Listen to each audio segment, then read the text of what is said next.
Voici vos nouvelles TVCL avec Vincent Orellana-Pépin.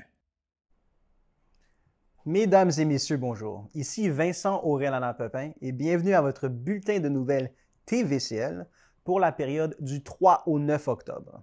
Cette semaine, nous vous présentons une entrevue avec l'auteur, compositeur, interprète Fred Dionne qui nous offrira également une performance intime de 2 chansons. Mais nous commençons cette semaine avec le Conseil des maires de la MRC des Laurentides qui demande à Québec non seulement un moratoire complet et immédiat sur l'octroi de nouveaux titres miniers sur son territoire, mais surtout une réforme de la loi sur les mines dans le but d'assurer sa cohérence et sa complémentarité avec les autres lois et orientations de l'État et des MRC.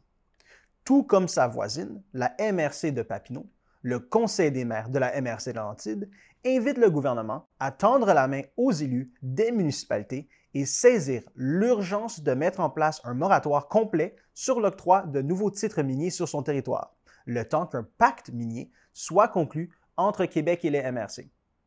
Un tel pacte impliquera une révision en profondeur de l'actuelle loi sur les mines qui donne préséance à l'activité minière sur les autres aspects de l'aménagement du territoire. M. Marc Lheureux, préfet de la MRC de Laurentides, invite le gouvernement à s'asseoir avec les MRC et les municipalités. Il mentionne que le Conseil des élus est prêt à proposer des solutions concrètes qui pourront être mises en place rapidement et qui auront pour effet d'assurer une cohérence et ainsi calmer le jeu. M. Lheureux souligne le manque de cohérence entre la loi sur les mines et les différentes orientations gouvernementales et municipales qui touchent l'aménagement du territoire. À titre d'exemple, la gestion de certaines terres publiques est confiée aux MRC dans le but de les faire contribuer au développement régional, mais elles ne peuvent exercer aucun contrôle sur les claims miniers qui s'y multiplient. M. Lheureux demande comment la MRC est supposée planifier l'aménagement du territoire avec l'apparition d'autant de claims miniers et le déploiement d'autant de projets miniers. Il indique que cela s'applique aux activités récréotouristiques et au développement des baux de villégiature, entre autres. M. Lheureux est d'avis que l'encadrement légal des activités d'exploitation minière et l'assujettissement de certains projets au bureau d'audience publique sur l'environnement ne suffisent pas à rassurer le milieu. Il conclut que le tissu social des communautés est en voie de s'effriter si le gouvernement ne fait qu'attendre sans agir. Il ajoute qu'il y a urgence d'agir et que les élus de la MRC de Laurentides en appellent à la bonne volonté du gouvernement à Québec pendant qu'il en est encore temps. Suite à la rencontre d'information qui s'est tenue le 14 septembre dernier, la MRC des Laurentides et ses partenaires, soit la Corporation de développement économique ou CDC et le bureau coordonnateur du CPE L'Entretemps, sont très optimistes quant à la concrétisation du projet pilote visant à augmenter le nombre de places en service de garde dans les différentes municipalités. Les démarches se poursuivent afin d'allonger la liste des locaux et des ressources disponibles. Ce sont 35 personnes intéressées à participer comme responsables de services de garde éducatifs qui se sont présentées à la soirée où les détails du projet, dont certains locaux envisagés, ont été présentés. D'autres locaux sont présentement à l'étude afin d'étendre l'offre à la grandeur du territoire. M. Marc Lheureux, préfet de la MRC des Laurentides, affirme que les villes et municipalités de la MRC des Laurentides sont sensibles à la demande des jeunes familles vivant sur le territoire. Il ajoute qu'il y a un grand manque en ce sens et que c'est le devoir de la MRC de tendre l'oreille et de trouver des solutions le plus rapidement possible tout en poursuivant les représentations politiques. Ce ne sont pas que les locaux communautaires et municipaux qui sont considérés. Les employeurs et autres organisations ont la possibilité de louer ou de rendre disponible à titre gracieux un local afin d'organiser un service de garde. Ce faisant, ils pourront ainsi offrir la possibilité aux enfants de leur personnel une place en service de garde éducatif à l'enfance. Ainsi, offrir ou contribuer en partie à un local pourrait s'avérer être une solution novatrice pour contrer la pénurie de main-d'œuvre et améliorer la rétention du personnel. Surtout lorsque les employeurs travaillent sur des horaires atypiques, il y a une possibilité de moduler l'offre en fonction de cette réalité. Les personnes intéressées par ce projet et souhaitant connaître les nombreuses possibilités ou les personnes souhaitant partager un local avec un autre employeur peuvent communiquer avec Isabelle Plouffe en écrivant à emploi@cdemrclaurentide.org. Les personnes intéressées à devenir responsables en service de garde peuvent contacter Marie-Ève Fafard en écrivant à mefafard@l'entretemps.com. Le Conseil des maires du comté de Prévost a établi une liste de revendications à l'intention des candidats à l'élection provinciale du 3 octobre. Considérant l'accroissement fulgurant de la population de la région des Laurentides, les maires du comté de Prévost ont décidé d'interpeller les partis politiques sur les enjeux sur lesquels ils souhaiteraient les voir prendre de réels engagements. Les dossiers que la mairesse et les maires ont identifiés comme étant prioritaires pour le comté sont donner des moyens aux villes pour résoudre la crise du logement qui affecte le comté entier, donner accès à tous les enfants et à leurs parents à un service de garde, augmenter le nombre de places subventionnées et réviser le processus d'implantation de milieux de garde qui est actuellement trop long, donner aux villes de nouvelles sources de financement pour remplir leur mission, soit un nouveau pacte fiscal, un meilleur entretien des routes sous la juridiction du ministère des Transports et une véritable entraide et coordination entre les villes et le ministère. Construire une nouvelle route pour permettre le désengorgement de l'intersection du boulevard Lavelle et du boulevard des Hauteurs à Saint-Jérôme, aménager un véritable corridor cyclable sur la route 117 et l'asphaltage du parc Lionnaire, le Petit Train du Nord, de Saint-Jérôme jusqu'à la gare de Prévost. Verser les subventions dues aux organismes de transport en début d'année et non pas 18 mois après et simplifier les redditions de comptes pour respecter les tailles des organismes. Donner les soins de santé à la population du comté à la hauteur de la nouvelle démographie régionale en dotant l'hôpital de Saint-Jérôme des moyens nécessaires. Bonifier les services médicaux en matière de soins de proximité dans les villes et réduire le délai pour l'accès à un médecin de famille. Abolir l'obligation des villes et municipalités d'acheter puis de donner des terrains aux centres de services scolaires pour la construction d'écoles. Favoriser le maintien des aînés sur le marché du travail pour diminuer la pénurie de main-d'œuvre. Réduire les délais de traitement des demandes d'autorisation au ministère de l'Environnement pour les villes et les municipalités. Revenez-nous après la pause pour notre entrevue avec Fred Dionne.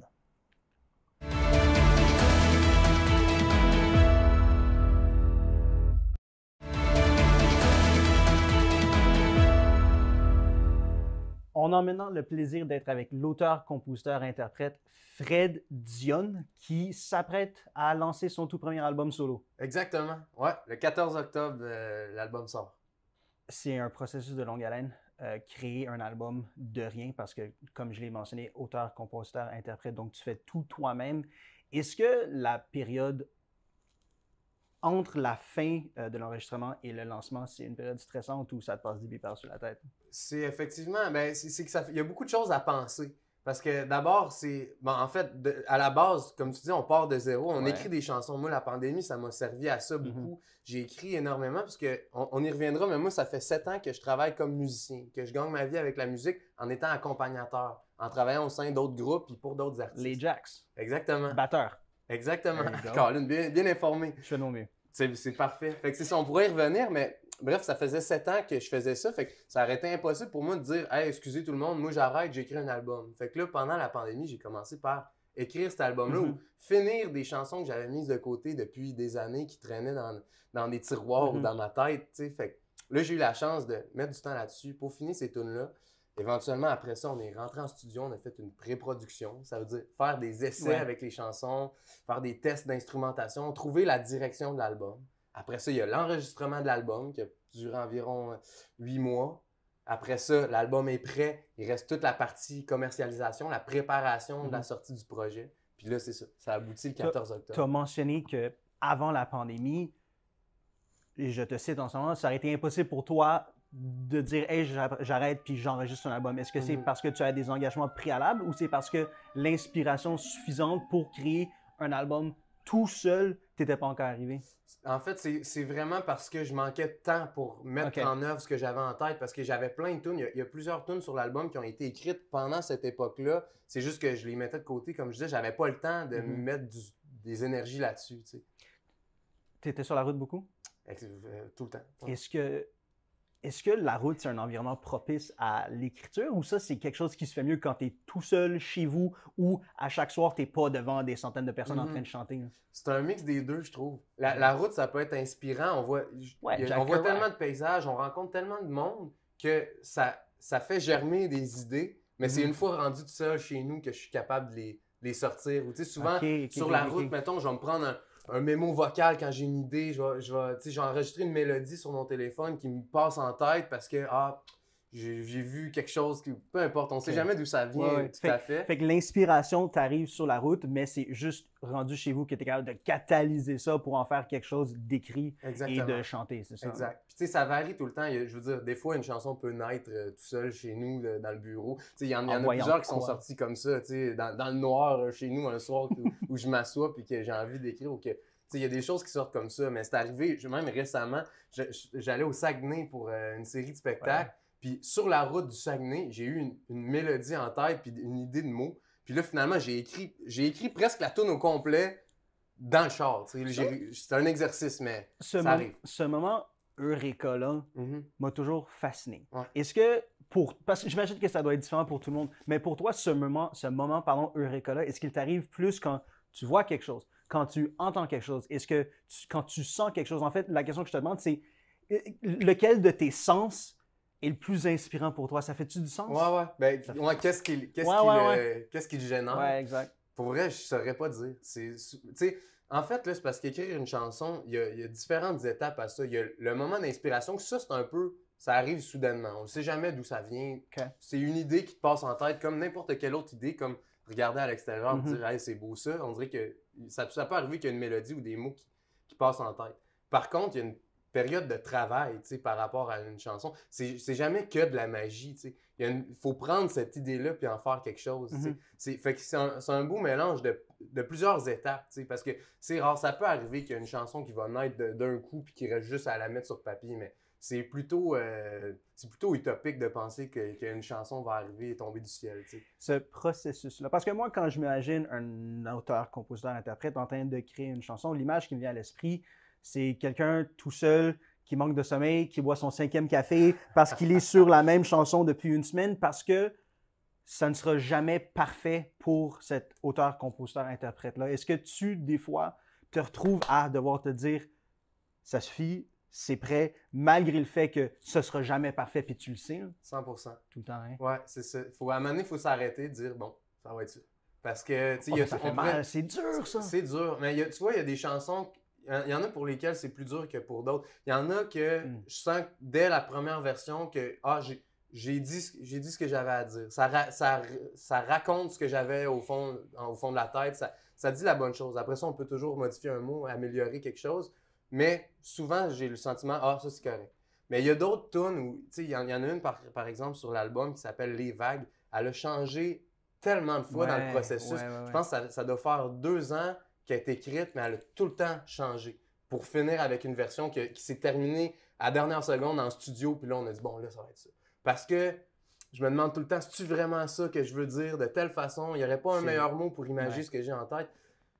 Fait que c'est ça. Ça dépend de la toune. C'est un processus sans fin. Vraiment.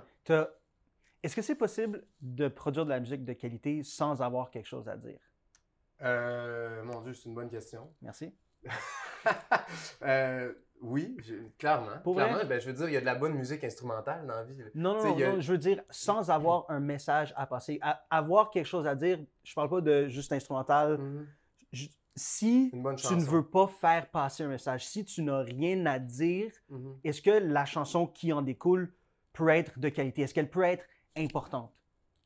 Ça dépend de ce que tu veux dire par important. Je pense que c'est faisable de faire une bonne chanson, même si elle est simple et qu'il n'y a pas nécessairement de message ou d'engagement derrière. Ça dépend de la destinée, de la destination de la chanson. Si on veut faire une chanson radiophonique, bubbly, un banger, quelque chose que les gens vont léger, heureux, juste feel good. Il n'y a pas nécessairement besoin d'avoir un message fort derrière. Si tu veux rentrer dans le cœur des gens et aller dire, exprimer quelque chose de fort, ben là, ça demande un effort de plus. Puis, Et c'est plus difficile parce que nécessairement, c'est également plus personnel comme processus, écrire une chanson comme ça. C'est sûr, ça demande une plus grande réflexion, je dirais, ou un plus grand...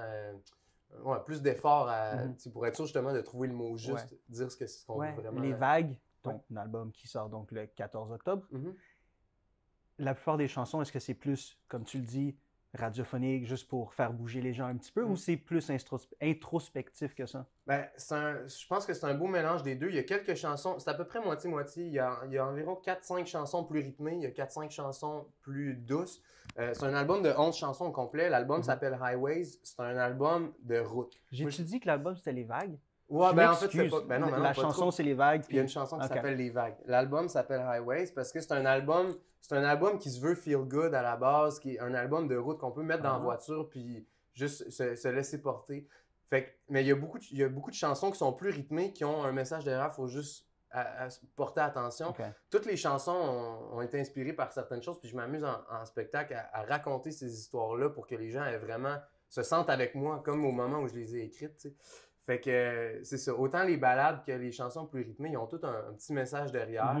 Mais à première vue, des fois, il y en a qui vont paraître simples, d'autres vont paraître plus profondes. Mais je pense que c'est bien équilibré là-dessus. C'est juste qu'il y en a qui vont être plus festives dans l'arrangement parce qu'on voulait aussi pouvoir faire des spectacles en festival, que les gens passent un bon moment puis que ça soit pas juste un moment d'introspection, Fred Dion en show, mais derrière les chansons, il y avait beaucoup d'introspection. Une des chansons que tu vas nous chanter en revenant de la seconde pause, est-ce que c'est Highways, justement? Exactement. Ouais, dans laquelle tu parles de ton père qui bâtissait le ciment. En fait, non. Ça, c'est l'autre. Ouais, c'est deux. Il y a deux chansons. Je vais faire Highways, qui est une chanson justement de road trip. Je peux expliquer l'histoire. Puis il y a aussi une chanson pour mes parents, qui est la deuxième, qui s'appelle Pour eux. Ouais. Pour eux. Fait que c'est ça, Highways, dans le fond, moi, je suis parti avec ma copine. Au mois d'avril, on est parti en voyage sur un coup de tête. Moi, il y avait une place au Colorado que j'avais toujours rêvé de voir. Ça s'appelle le Red Rocks.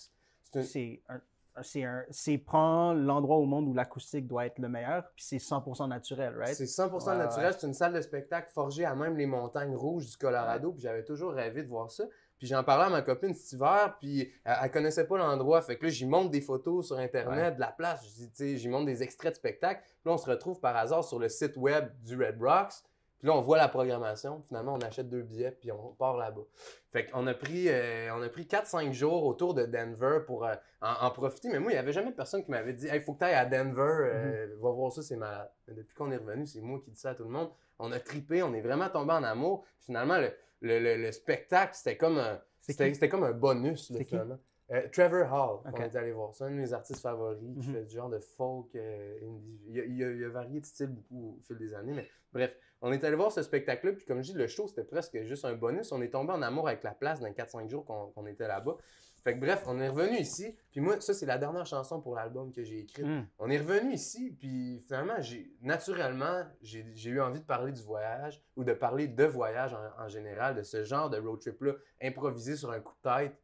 Ça m'a fait écrire Highways, qui est devenue la chanson. C'est ça, fait que c'est la dernière chanson avec la dernière expérience que tu as utilisée pour l'album qui est devenue la chanson titulaire. Exactement. Puis ça résume bien quand même aussi parce qu'il y a d'autres tunes qui parlent de voyage ou d'expérience.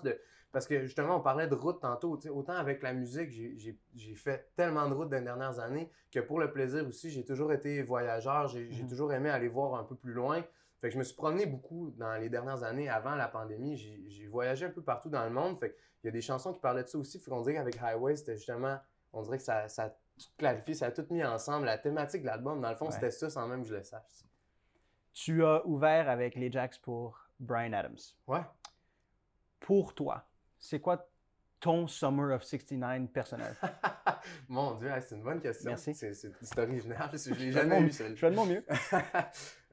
Mon Dieu, je sais pas si j'ai un Tout le monde en a un. Tout le monde en a. Ça n'a pas besoin d'être l'été, mais juste la période qui t'aurait le plus inspiré ou la période qui est devenue ton Summer of 69. Ben, j'ai envie de dire justement toute cette époque-là avec les Jacks, parce que ça fait 7 ans que je joue avec ce band-là, puis c'est encore actif. Là, même, on a chacun nos projets solo en dehors du band, mais on continue à jouer ensemble.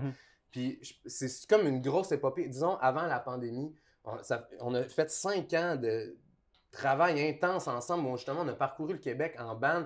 Puis je pense que tout ça, ça englobe, tu sais, c'est le début de ma carrière professionnelle en tant que musicien. C'est beaucoup d'apprentissage. On a défriché le métier en l'apprenant sur le tas, tu sais. Fait que je pense que tout ça, cette période-là, ce 5 ans intensif-là avec les gars, mes chums du cégep, c'est vraiment un projet, les boys, c'est vraiment un projet de cœur qu'on a parti pour le fun, en voyage justement. On était partis à Hawaï ensemble tous les trois, puis c'est de même que c'est né. On était partis entre amis, puis on s'est comme formé un band par hasard, juste en faisant de la musique sur la plage, puis on est revenu avec un projet. Fait que tout ça, ce trip-là qui est né sur les plages d'Hawaï, je pense que j'engloberais ces 5 années-là comme étant justement un moment fort, un highlight d'apprentissage, d'expérience incroyable, de voyage, de trip de chum. C'est quoi le deal avec Hawaï? Parce que j'ai une de mes meilleures amies que j'adore qui vient tout juste de revenir d'Hawaï et elle a, autant que toi, été inspirée par cet endroit-là. Ça l'a, tu sais, on me dit que c'est transformatif, que ça te force à remettre en question comme tout. Ouais. C'est le sable dans les pantalons, c'est la température parfaite tout le temps, c'est le fait qu'il y ait des lianes un petit peu partout. C'est quoi, là? Je pense que c'est un tout, mais moi, pour vrai, c'est con, mais ça a changé ma vie. Mais c'est même pas nécessairement juste le... C'est sûr que l'ambiance, la vibe est exceptionnelle, les paysages, tu sais, c'est à couper le souffle, c'est paradisiaque, vraiment. On peut pas se cacher, fait que c'est sûr que déjà, juste de mettre le pied là-bas, on tombe dans un autre mood, quelque chose qu'on ne vit pas ailleurs. Fait qu'il y a déjà ça, plus moi, c'est ça a vraiment fait une différence parce que le fait d'y aller avec les gars, justement, j'ai parlé de Trevor Hall rapidement, qu'on est allé voir au Colorado. On l'a découvert live là-bas dans un festival de yoga où on est atterri par hasard. Lui, il jouait ses chansons, puis là, justement, il expliquait toutes ses tunes. Je pense qu'il parlait 15 minutes avant chaque tune. Puis quand il partait, mon Dieu, c'est comme si on était avec lui. Tu connaissais l'histoire, puis tu vas encore plus l'apprécier. C'est ça. Fait qu'on on a capoté sur cet artiste-là.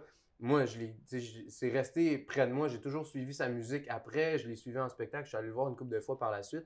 Fait que tu vois, toutes ces rencontres-là, le fait de former un band, le fait de tomber sur ce spectacle-là qui finalement, je n'aurais pas su ce soir-là. Tu sais, c'est random. On est arrivé par hasard. Il y a plein d'affaires comme ça. On dirait que la vie font en sorte que ça rend ça spécial. Est-ce que ce monde différent-là d'Hawaï, qui est entièrement différent que celui d'ici, est-ce que cet endroit-là, cet environnement-là, est plus propice à te donner le courage suffisant pour prendre des décisions qui vont changer ta vie? Parce que tu as mentionné que c'est à cet endroit-là que vous avez pris la décision de faire un band. Puis, selon ce que tu me dis, c'est que pendant 5 ans, vous étiez sur la route tout le temps. Donc, c'est quelque chose que tu as fait from the start, du début, quasiment à temps plein. C'est une décision, j'imagine, qui est difficile à prendre. Ou ça l'a pas été du tout? Ben, en fait, moi, ça a vraiment bien tombé parce que je faisais déjà de la musique dans la vie avant. J'avais un band qui allait pas super bien à cette époque-là. Puis je travaillais au Super Club Vidéotron à ce moment-là. Blockbuster, let's go. Yeah. Puis ça a fermé. Genre 1 mois ou 2 avant de partir en voyage. Fait que je savais que je partais en voyage. Je me suis pas cherché un autre job entre-temps. Fait qu'on est partis comme ça, les trois ensemble. Puis on n'a pas pris une décision de former un band. On avait amené des instruments. On jouait sur la plage entre nous autres. Moi, j'avais un band, je connaissais des tunes. On montait des covers, des reprises de chansons connues. Puis là, ça faisait des attroupements autour de nous autres. Fait que là, on a fait crime, c'est le fun, ça marche. On a une belle chimie, ça fonctionne. On était déjà amis, mais on ne faisait pas de musique ensemble. Fait que là, crime, on s'est dit, ben là, c'est donc bien trippant. Fait qu'on est revenu avec un projet sans même l'avoir créé nous-mêmes. C'est juste tellement organique. Vous n'avez pas pris la décision, quasiment la décision a été prise pour vous. C'était pas forcé du tout. C'était juste 3 chums qui jouent de la musique ensemble pour le fun. C'est à la plage, on avait un ukulélé, une guitare, des percussions, puis on jammait, puis on faisait des harmonies vocales, puis ça faisait des troupeaux. Fait que là, on est revenu avec ça. Puis moi, j'avais l'autre band qui marchait pas trop. Finalement, ça tirait de la patte. On avait des shows avec cette autre band-là qui était bookée pour l'été qui arrivait. Fait que finalement, j'ai dit au diffuseur de spectacle où j'étais supposé jouer avec ce band-là, écoutez, le spectacle va avoir lieu, c'est juste, ça sera pas ce band-là, ça va être ce band-là.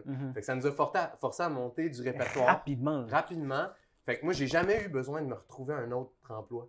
J'ai juste fait le switch du club vidéo à la musique. J'ai jamais repassé un CV de ma vie après ça parce qu'on a mis tous nos efforts dans ce band-là, puis ça a fait en sorte qu'on a commencé à travailler rapidement. Est-ce que c'est... Parce que c'est un horaire qui n'est pas tout à fait similaire à une personne qui a un 8 à 4 ou un 9 à 5. Est-ce que ça peut devenir épuisant?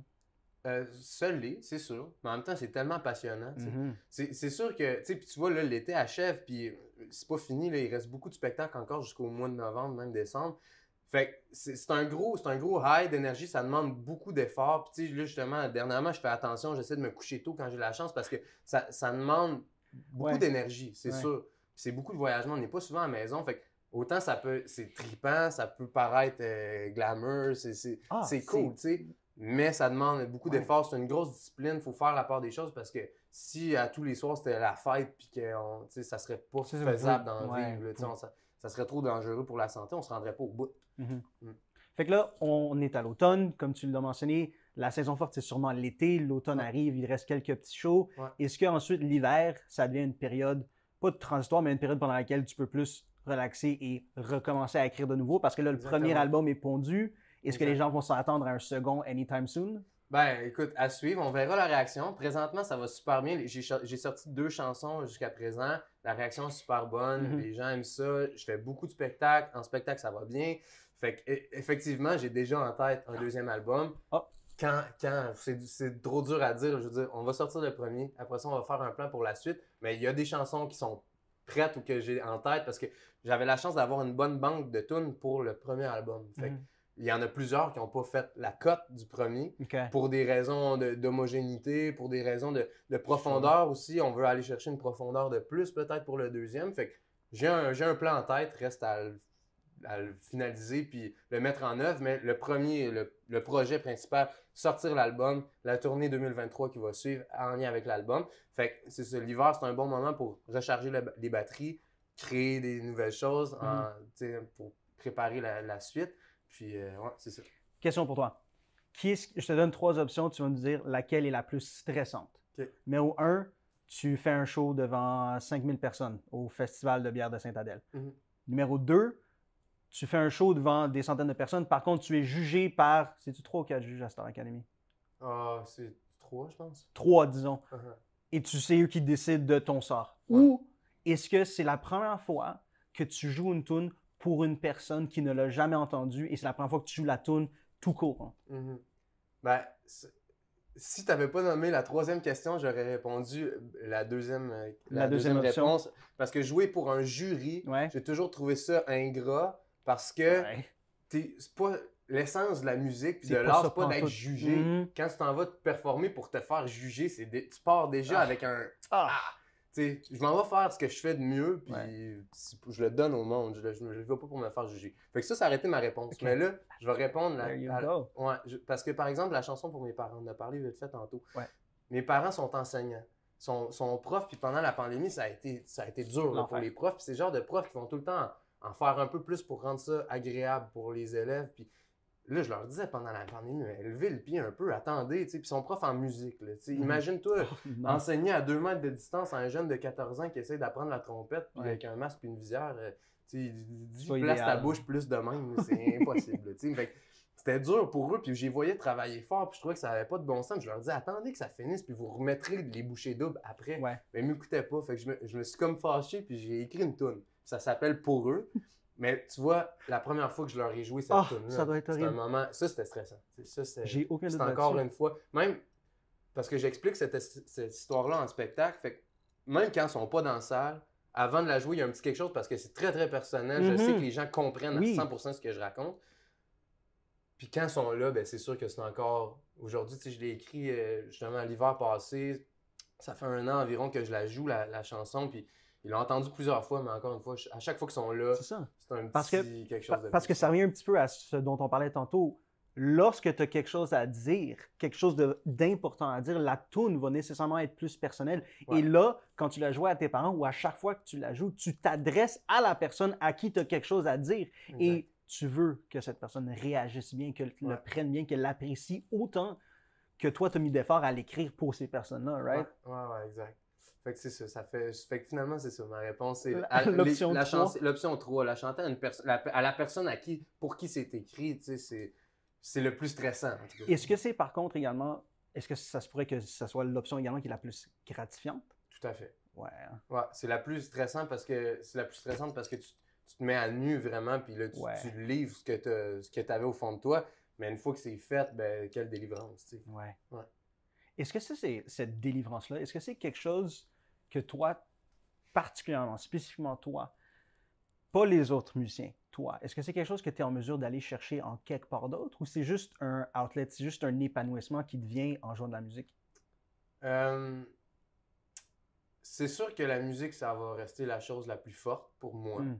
Mais tu vois, puis j'en parlais dernièrement avec des amis, mais moi, j'ai toujours fait du sport dans la vie, puis je peux comparer ça un peu au trip de, mettons, faire un tournoi de hockey quand on est jeune. Puis moi, j'ai eu une belle gang. J'ai joué au hockey toute ma vie jusqu'à 18-19 ans, justement, au moment où la musique a commencé à prendre trop de place. J'ai pas eu le choix d'arrêter, mais toute cette gang-là, on a eu le même noyau d'équipe à peu près 12 à 18-19 ans. C'était la même gang, fait que ça a fait un groupe super fort. Puis c'est sûr que partir en tournoi de sport, on va à l'autre bout du Québec, on va dans les hôtels, puis on s'est rendu aux provinciaux plusieurs fois avec ce même noyau-là. C'est des émotions, je dirais, qui se comparent entre le sport, où on travaille tous pour un même but, puis où on vit des émotions fortes, puis le trip que ça peut être de faire un spectacle en gang avec son band, de monter quelque chose, puis de le livrer. C'est l'équivalent d'une finale dans un tournoi de hockey pour moi quand j'étais jeune. C'est des émotions tellement fortes que c'est des choses que tu ne vas jamais oublier parce que... Est-ce que c'est parce que l'émotion est si forte ou est-ce que c'est parce que c'est quelque chose que tu partages avec des gens que tu aimes? Je pense que c'est le partage. C'est sûr que le trip est intense, puis c'est quelque chose de gros, mais le fait de le faire en gang, puis moi, la musique, c'est beaucoup ça aussi. Puis les voyages aussi, tu sais, c'est beaucoup les humains. C'est plus que les paysages ou les contextes, c'est les humains qu'on rencontre. C'est ça qui fait la beauté de la chose, je trouve. Tu sais, c'est ça qui fait la différence. C'est ça qui crée les souvenirs. Tu sais. Parce que tout seul... Je sais pas. Il y a une phrase dans le film Into the Wild. Avec Emil Hirsch, quand le gars qui marche de la Californie jusqu'en Alaska. Exactement. Oui. C'est un film qui m'a marqué. Puis tu vois, quand il se retrouve dans une des scènes finales, quand il est sur le bord de mourir, puis il écrit dans son petit livre Happiness only exists when it's shared, quelque chose comme ça. Le bonheur existe juste quand c'est partagé. Moi, ça m'a rentré dedans. Bouleversant. C'est un mantra pour moi. C'est vrai. Je suis tout le temps entouré. J'ai tout le temps envie de faire des choses avec les gens que j'aime parce que tout seul, on dirait que ça a comme moins de sens. C'est le fun, mais ça n'a pas le même impact. J'ai aucun doute que ce mantra-là va transparaître dans chaque tune de Highways qui sort le 14 octobre. Je te remercie énormément d'avoir été ici. C'était super agréable. Vraiment. Bonne petite discussion. C'était bien le fun. Merci énormément. Super cool.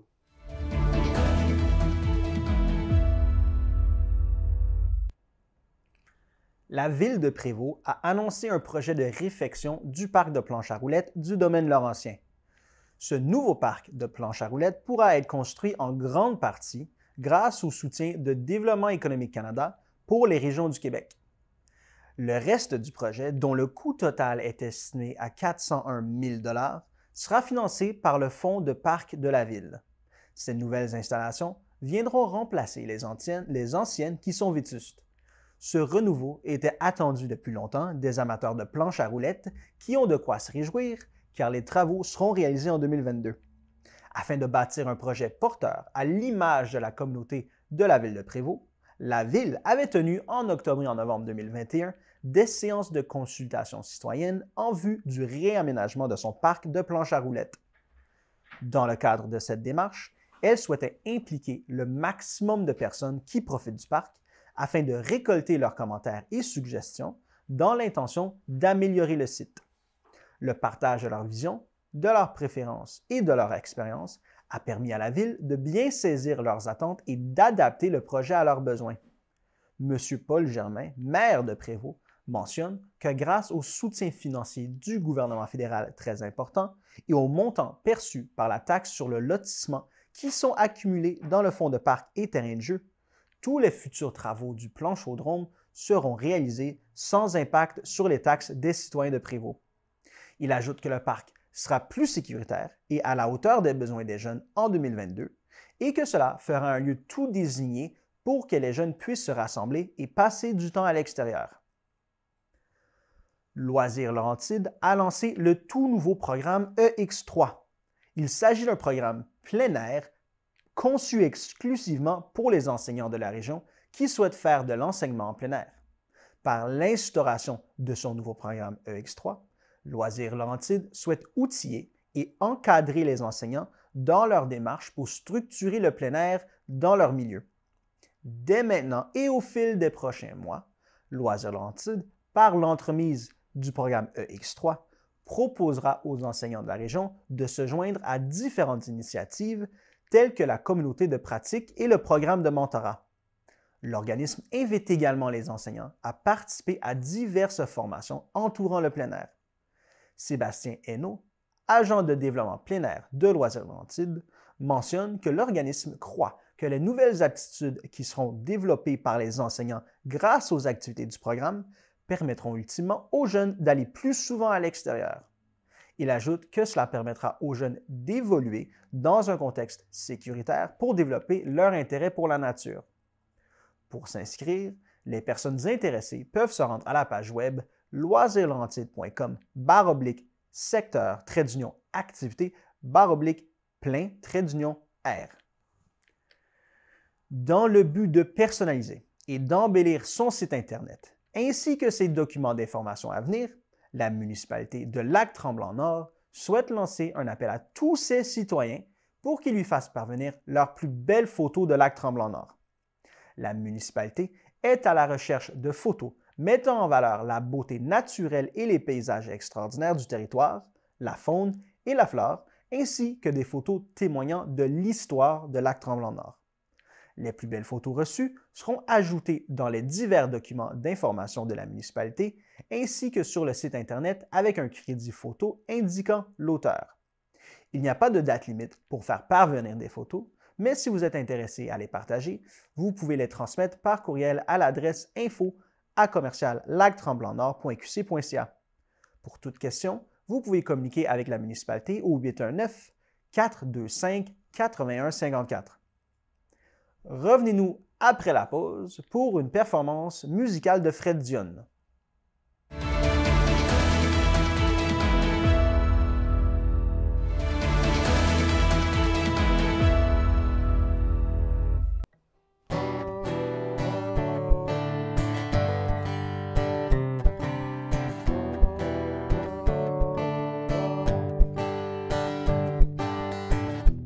Les bagages et j'ai fait confiance au hasard, sans attache pour me retenir.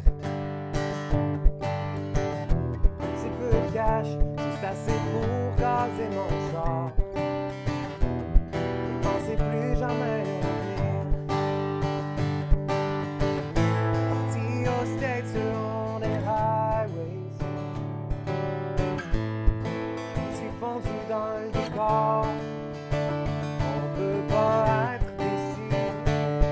Si on sait pas où on part, quand on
père bâtir de ses mains.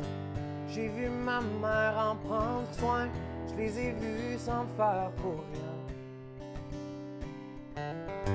Je les ai vus travailler trop, avoir le poids du monde ses épaules. Je les ai vus toujours faire mieux pour faire les heureux.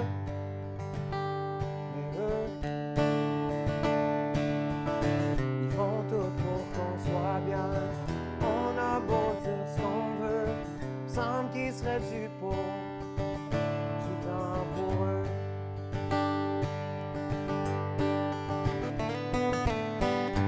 Moi de mes yeux de petit gars, entre mes crayons pis mes tankas, c'est normal, je voyais pas tout ça. Maintenant je me demande de quoi j'ai l'air, si au fond d'eux ils sont fiers. Je me demande si je peux pas faire mieux. Même si je sais qu'il y en a pas deux comme eux. Ils font tout pour qu'on soit bien. On a beau dire ce qu'on veut, il me semble qu'il serait dû pour du temps pour eux. Ils se payent la traite pour de bon, ils se permettent leur tour du monde, ils prennent soin d'une seconde. Ils sortent le soir comme dans le temps, ils se prennent la main en disant ils s'aiment encore comme avant. Ils font tout pour qu'on soit bien. On a beau dire ce qu'on veut, il semble qu'il serait dû.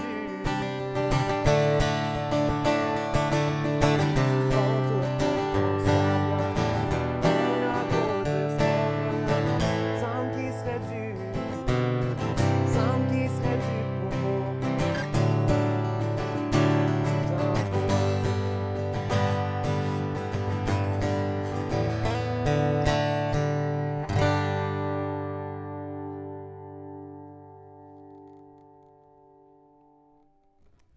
Yeah.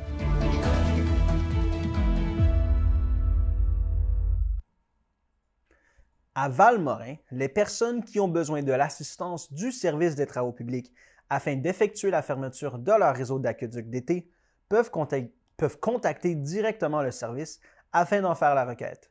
Du lundi au vendredi, le numéro de téléphone à composer est le 819-324-5670 au poste 3807.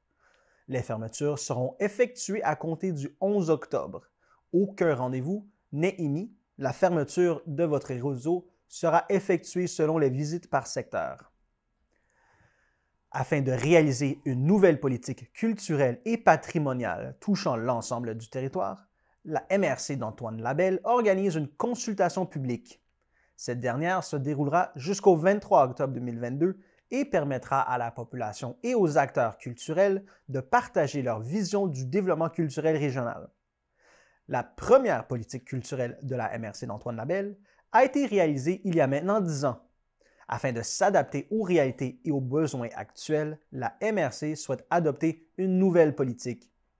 En raison des nouvelles compétences de l'organisation en matière de patrimoine, elle souhaite faire une place de choix à son patrimoine régional dans sa prochaine politique. L'adoption au printemps 2021 du projet de loi 69 du gouvernement du Québec confère de nouvelles responsabilités au MRC en matière de connaissance et de protection du patrimoine immobilier sur leur territoire.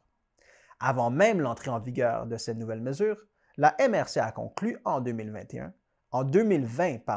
une entente avec le ministère de la Culture et des Communications dans le cadre du programme de soutien au milieu municipal en patrimoine immobilier.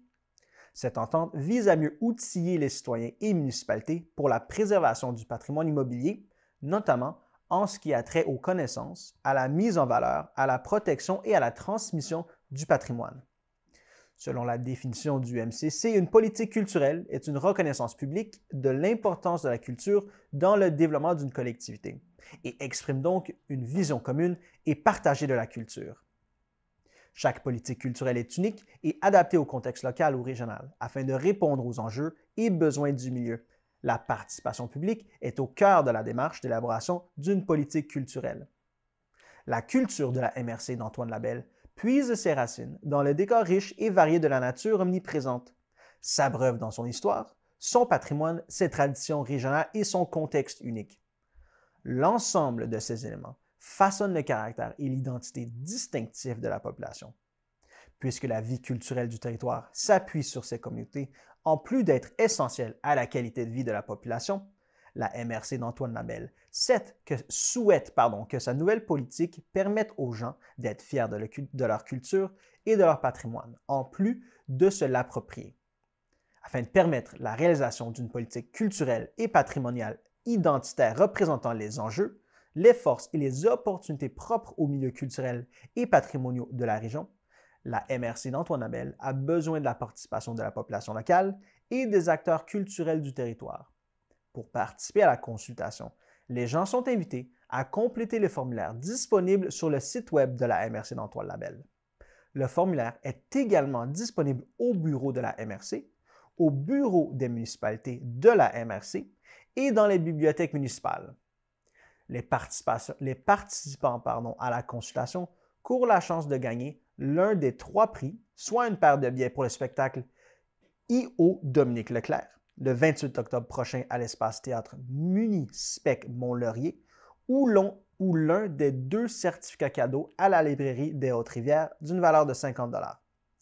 Pour toute question ou information supplémentaire concernant le projet de politique culturelle et patrimoniale et la consultation publique, les participants sont invités à contacter l'agente de développement culturel et du territoire de la MRC, Mme Dominique Gagné, par courriel à culture@mrcantoinelabelle.qc.ca ou par téléphone au 819-623-3485 au poste 112. Le projet de construction du réseau de fibre optique de la MRC Antoine Labelle, branché Antoine Labelle, arrive à sa fin. À ce jour, 1800 km de fibres optiques sont déployés sur un réseau de près de 2000 km et 13 800 portes sont desservies sur un potentiel de 17 191. Alors que la coopérative de télécommunications d'Antoine Labelle offre déjà ses services à de nombreux citoyens, la MRC poursuit ses travaux visant à doter la population du territoire d'un service Internet haute vitesse optimale. Alors que l'échéancier initial du projet de construction du réseau de fibre optique prévoyait l'aboutissement de celui-ci au 30 septembre 2022, l'infrastructure sera pratiquement complétée à cette date. En effet, c'est 92% du réseau qui sera terminé. Les quelques kilomètres restants, soit près de 140 km, seront construits cet automne et cet hiver, aussitôt que les travaux préparatoires sur les structures de soutiènement seront réalisés par les propriétaires des poteaux et que les permis seront obtenus. La phase 1, celle incluant les municipalités de Chute-Saint-Philippe, l'Ascension, Lac des Écorces, l'Arc-Saguet, Lac-Saint-Paul, la Macasa, Nominagui-Rivière-Rouge, s'est terminée en mars 2022. Celle-ci compte plus de 900 km de fibres optiques et 8 654 portes branchées. La phase 2, concernant les municipalités de Ferme-Neuve, Kiamika, Lac-du-Cerf, Lac-Saint-Paul, Mont-Laurier, Mont-Saint-Michel, Notre-Dame-de-Pontmain, Notre-Dame-du-Lot, Sainte-Anne-du-Lac et Saint-Aimé-du-Lac-des-Îles, se terminera dans les prochains jours. Cette phase déroule au total près de 1000 km de fibres optiques visant à desservir 8088 portes.